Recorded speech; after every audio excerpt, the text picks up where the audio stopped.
Wondering why you're not there yet? In 2021, Sara Blakely became the youngest self-made female billionaire. But here's why her story could have very easily never happened. And why are you smirking at me? I just realized my hand was touching the top of this. Oh. So you may not have heard the first 3 words that you said because I was going with this. Hey. Anyway, welcome back to Useful Not Famous. This is a show where I always forget what my intro is supposed to be. So this is just a show where we help small business owners figure out what the hell to make in the Wild West of content creation. I'm Amara Andrew. And I'm Jeff Sarris. So before we get into it, if you are listening to this show and if you are listening to this specific episode, it's probably for a number of different reasons, but primarily because we have all had that imposter syndrome of, well, what if I did this? Or what if I did that? Or, oh, well, somebody else is already doing this. I couldn't possibly do this. So you're probably struggling with those questions, or you have struggled with those questions at some point in your life. Or maybe somebody has sent this episode to you, and then they're just saying that, it's going to be okay. Here's what to do. So anyway, without further ado. Persevere. Yes. Persevere? Persevere. Whew. Okay, so Sara Blakely is the founder of Spanx, and she is in 2021 became the youngest self-made female billionaire in history. So you want me to put the timer on? Ay. So we have Also, we do 5 minutes. It's like 8:00. We never record this late, but we've had a full day. But yeah, 3 5-minute segments. The first one is why. The second one is what. The third segment is how you can apply it to your world. Well, let us start with the why.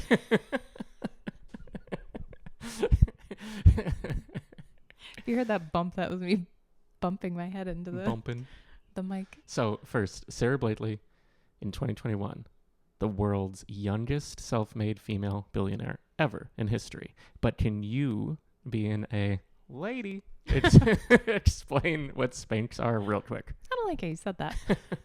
So Spanx, if you're not familiar, I personally have never tried them just because it actually scares me a little bit to put them on. I know that sounds crazy, but I definitely could have used them for high school prom, but I digress. Spanx are basically just a control top hosiery. So essentially from the bottom of your bust all the way down to basically your ankles. I think there are different lengths as well. So it can do your... What? It comes from where to where? Your bust to your ankles. Your what? Your tatas. Okay, go on. Your boobaloobaloopies. So from boobies down to ankles, it is a control top hosiery. So essentially it just sucks everything in and makes everything smooth. So whether it's that weird donut that you can get from like your bra down to your underwear, like when you're wearing like a high skirt or something, you get that little donut around. Anyway, or it can be like your thighs. Maybe they're not as smooth as you would like, or maybe your butt's not super smooth. Anyway, it just literally, you're like a sausage encasing and it makes everything so smooth. So this existed before Spanx, right?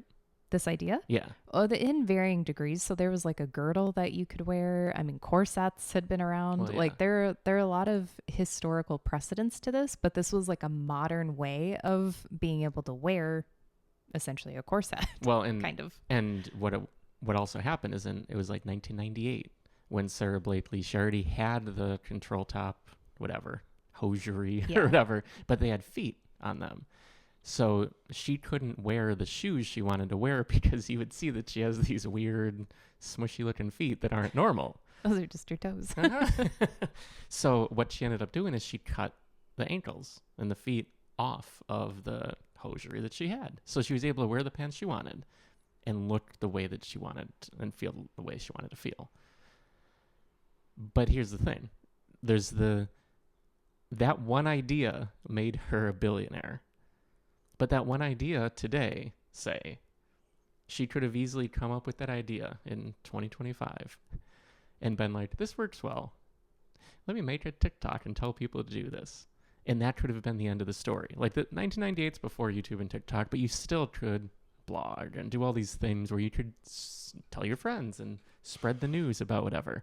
And she could have easily just been like, oh yeah, people can just do this. So that was the first time she could have just quit and said, there's nothing here. This is an idea and something that's helpful to me. But she realized this should exist because there were a few refinements that could have been made, like elastic around the ankles, things to hold it in place so it doesn't just roll up your leg as you're like walking around. So she spent years trying to figure out what type of elastic to use and how to actually hold the ankles in place to have everything smooth and work the way she wanted to.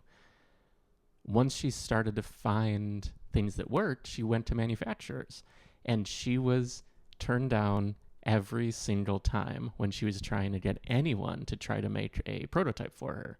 And without actually having a prototype, how can she sell to anyone? So she was sort of dead in the water. And then I think it was about 2 years after she had the idea and had been working on it, she just worked in sales. She still had her day job this whole time. She's trying to do this. There were many roadblocks in the way where she could have easily quit and been like, oh, it's not worth it. Just tell people to use scissors, kind of thing. It was strapping elastic around your ankles. Yeah. It was about 2 years in when she had Oprah on, and Oprah's on her show saying exactly what Sara Blakely figured out. Wouldn't that just be gutting? So she just said, she's like, you see what I'm wearing here? Why is this stupid thing so long? Your little handle on your cord. Your handle on your cord. Here, okay, there we go. Okay. No more recording at 8 p.m. No, but it's the camera's right here, and the little strap keeps hitting me. But so you keep hitting the strap. The strap is not moving. On Oprah's show, Sara Blakely's watching, and on the show, she's just like, look, I'm able to wear these shoes, blah, blah, blah, because look, I cut the bottoms off of the hosiery. That easily could have been a moment where Sara Blakely was like, okay, now it's really out there. Like, everyone knows. Like, this is the biggest show in the world in, like, 2000. Everyone has heard this now. Why would I keep going? But she used that as inspiration to be like, no, I have an idea here. Clearly, now someone else who I respect came to the same conclusion. So it tells me there's something I need to actually make happen.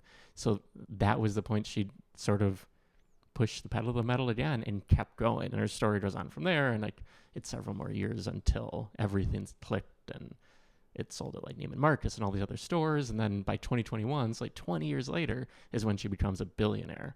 But the whole company could have never happened if she just sort of kept thinking small and let all of the obstacles stay in her way, rather than sort of the stoic perspective of like the obstacle is the way, and knowing like, no, I need to keep pushing through this because there's something better on the other side. Yep. Yeah.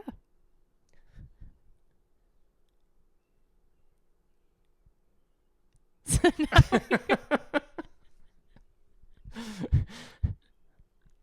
and any feedback here at all? Any? I'm waiting for my section. You're like, I wasn't listening at all.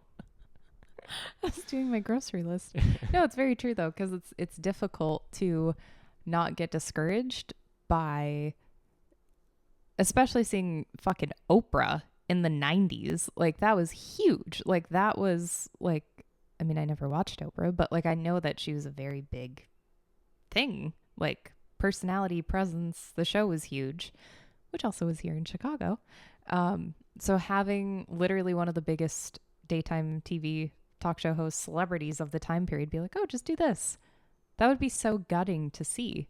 And that's something too in the social media space, which is where one of our businesses, Maven, is based. Like, we film social media content with realtors and small businesses around the country. If you ever see something that is like, oh, well, I thought of that, but I didn't have time, or I didn't get to do that, or whatever, that's like the worst feeling, because it's like, well, shit, I should have like doubled down on that, because look at this like asshole. Like, they're doing so much better with it because they stuck with it, or they tried it, or they shot the shot, or whatever.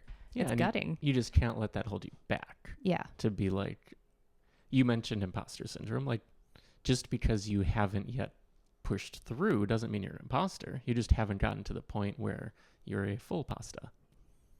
So. Oh, I'm sorry. Do you want feedback on that too? Lasagna. Little sassy pants over there. I heard a rap lyric the other day, and it was... Oh, from one of the rap songs? Is the way he's Oh, no, I was trying to remember what song it was. I think it was 6 foot, 7 foot. I forget. Anyway, but I was listening to it, and it was moving silently like the G in lasagna. I totally butchered that, but it was so good. Anyway, speaking of pasta. Anyway. What have you been up to?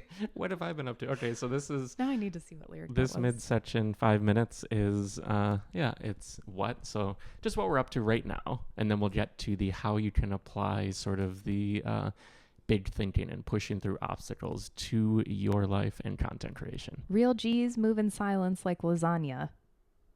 Get it? Real G's? That's what was so brilliant. See, I totally messed it up, but... It was good. Oh, it was so good. I heard it and I paused it and I replayed it. Whenever there are lyrics like that, I'm just like, God, that's so fucking brilliant. Anyway. Not like, no, I'm not even going to say. Oh. I'm going to say a different lyric. I was like, I'm not repeating that. Okay, so what are we up to? Right now, we're podcasting. Oh, okay. We seriously can't record this late anymore. I'm like punchy. Yeah, this week we recorded with one of our top bananas, which was very fun. Yeah, top bananas are the people we film. Yes. The realtors and small businesses we film hyperlocal social media content for and with. So, lost my train of thought. So we filmed here in Chicago. Oh, but we tried something new. We tried a new type of filming, which is very interesting. And it's something that's being... it's very prevalent in the real estate space right now. They're called scoops, and it's sort of a news anchor type delivery. Yeah. So what we're always doing is trying to iterate and sort of improve our business consistently because nothing is just stagnant and the same. It's like things are always changing and things are always evolving. So you need to actually do the changing and evolving. Otherwise, if we were doing the same thing we were doing 2 years ago, it could work, but that's not how the landscape is. And then, I don't know, just continuously building and trying to make new and better things. When you said it's almost a running joke every time you email a top banana before we're filming, that you're like, so everything's new again. I just leave that part at the top of the email because, spoiler alert, I copy and paste from the last email because it's like, well, your name's in there. There are like certain things that I just don't change and I just change out the date. But obviously I change out all the copy and all the ideas. But it's always just like, hey, like, what?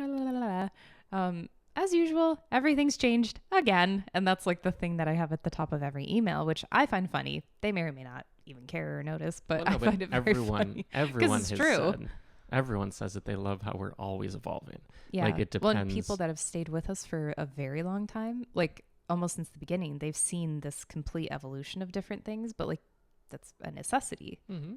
Well, yeah, it's what works now. And sort of the evergreen approaches always work, but then there's always, well, we talked about it, tactics versus strategy. The strategy always works. Our strategy has never changed, but the tactics we're using for that strategy are constantly evolving. Mm-hmm. So, yeah, so we did that, and then just a lot of editing this week. Gonna sneeze. Like, do you need a doctor? I can play one on TV. And I'm making some music, which is always fun. Yeah, do you want to talk about your songs? No, we don't need to. Are you sure? You don't want to play one right now? I mean, I'd like to play one. They're they make me so happy and make me laugh. They're so weird. But they're silly. I feel like the description would always just be songs that make me laugh. That'd be the way to describe everything I come with. Anyway, so we are also like still working on Hiveway and our products and trying to bring our top banana experience. What? I'm not even going to ask, when is that coming out? I'm trying to bring the top banana experience to sort of the product space to let people create their own content without having to figure out what to create. Well, yeah, and Hiveway itself has even evolved tremendously since the beginning of what it was going to be, because like just with technology and everything, it's like, okay, well, this is what we were thinking. And then now it's just pivoted to such a different product. And I know it's going to keep growing into something else. Well, yeah, So it's still the same where it's content prompts and giving you exactly what to make, but the depth of it is so much richer. Well, yeah, and just different types of content. Oh, I have so much I need to do for that. Constant reminder. It's silly. So, yeah, that's what we've been up to. To be honest, you hit record before I thought you were going to hit record, and I feel all flustered. I was not ready, and you're just like, so today, and I'm like, you said I wasn't. I thought you were going to be like, okay, are you ready? You're just like, we're doing this now. So I was like, oh, fuck, my notes are everywhere. So that's why I'm a little off game right now. I'm trying to catch up. well, I'm sorry. You said something, and I was like, oh, she's ready. So I clicked on. I was just like, okay, I'm typing out notes. Okay, that'll be good. Oh, fuck, we're recording. Hi. And that's why I was going like this. Well, we put 5 more minutes I feel like I'm playing catch up this whole episode. on the clock. Oh, Okay, it's mustard time. So, ketchup's way better. I love ketchup on my hot dogs. In Chicago, that's like saying I love Hitler.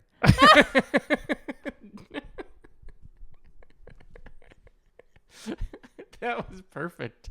I wonder how that sounds, because we said that precisely at the same speed and cadence and timing.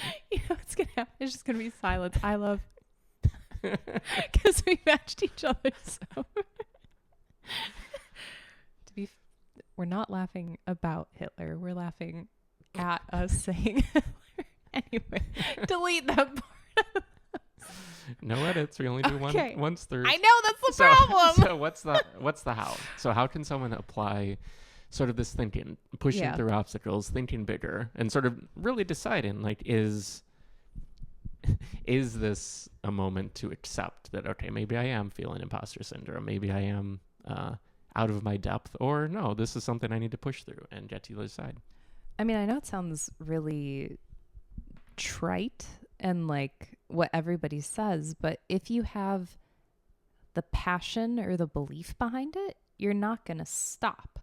And I think that's what Sara Blakely had. Like, I've never listened to any interviews with her, to be fully honest. Like, I don't really know much about her, but to almost like obsess over making hosiery for women to feel confident and good in whatever they wear, that's like a severe passion. And like thinking about the outcome of like, wow, I could make at least 10 women feel better in their evening gowns when they go out for a night with their husband or partner or whatever, like wearing this, like whatever it is. So anyway, just I guess first figure out if you do have that passion and that like, yeah, I want to do this, like, because you have to at least love a little bit of what you're doing. Otherwise you are going to hate it.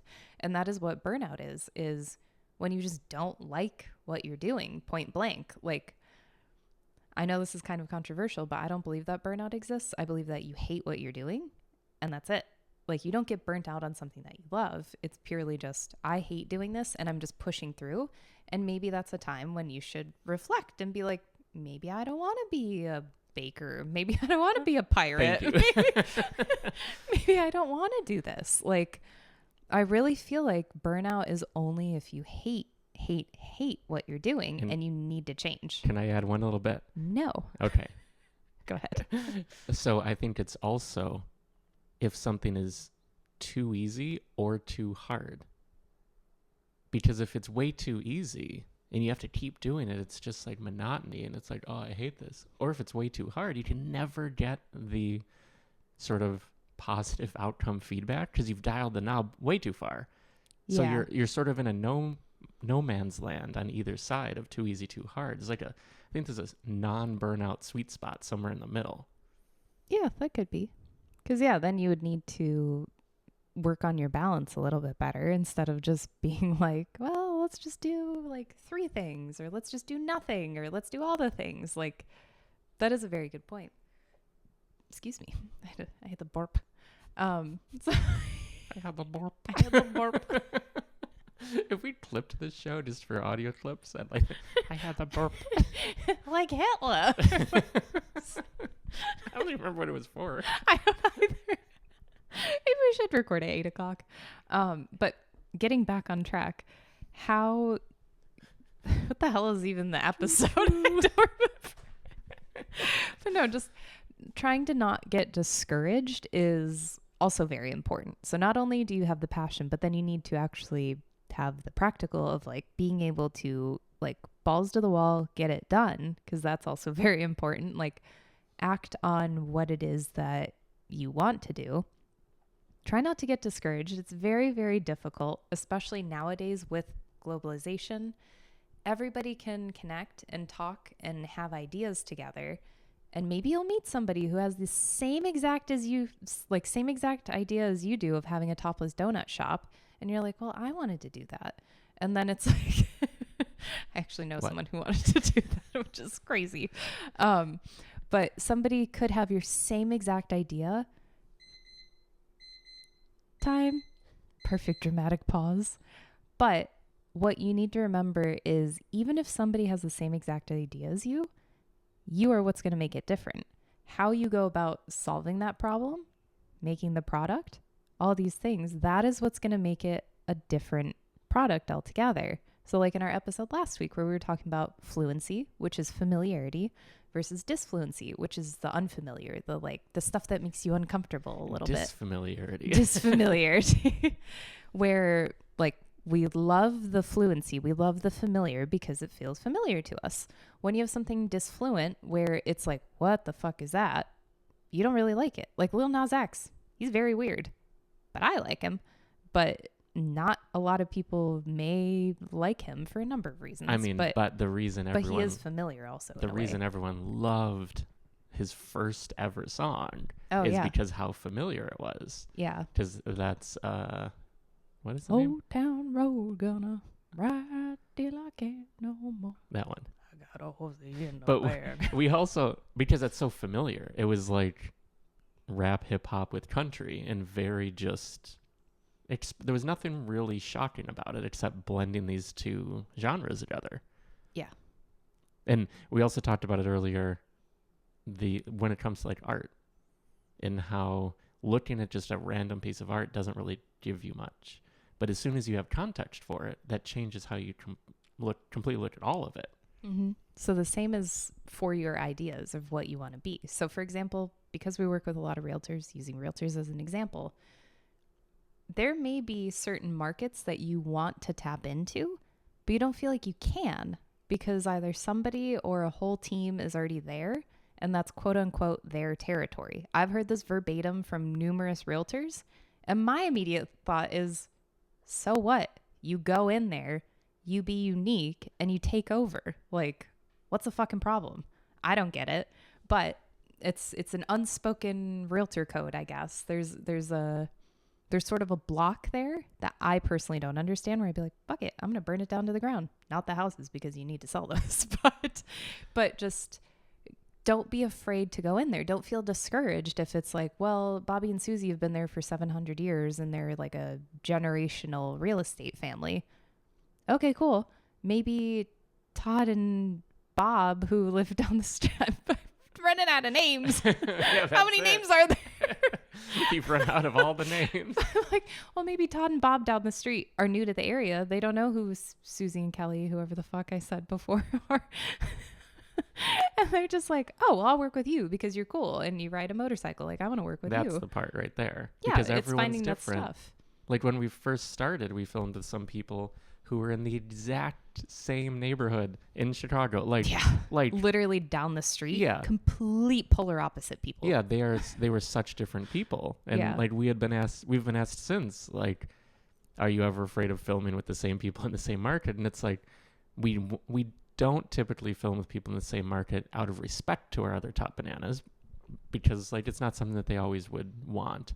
But there's no actual practical reason why we don't, because we work with people that we like, people we relate to, people who we are fluent in. Like if you're a religious mother of 3 who da da da da da, like this whole like sort of laundry list of things. There's certain people who are like, that's my person. Mm-hmm. But then the established people in the market might be 73 years old and they've sold houses since they were 16. Mm-hmm. Like, and that's a different type of person who would go for them. Yeah. So don't be afraid to, well, be you, Matt Nagy. Thank you. And then also to be you and to also go for it. And the same thing with social media content too. If you see that something's working, which again, as we always say, followers and views do not equate to business or any monetary anything. Yeah, useful, not famous. Yeah, no monetary value there whatsoever. And I've seen so many people be like, I have so many views now. No business, none. Drives me nuts. But if you see somebody doing something on social media and you just personally want to do it because you're like, I think that would be fun or whatever, do it. Don't be afraid that somebody else is doing it, even if they're in your market. Like, just do it. Copy it. Steal like an artist. Best book. Just steal it.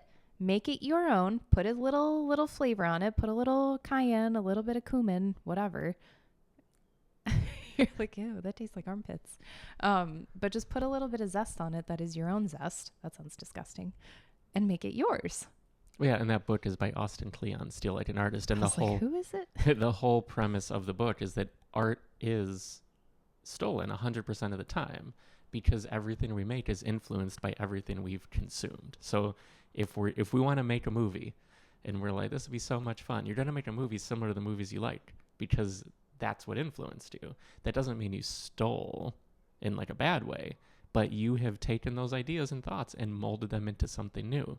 We could go down a whole AI rabbit hole with this, but I will keep this as human, Steal Like an Artist, because that's all of anything ever made is just a remixing of the past and our experience with it.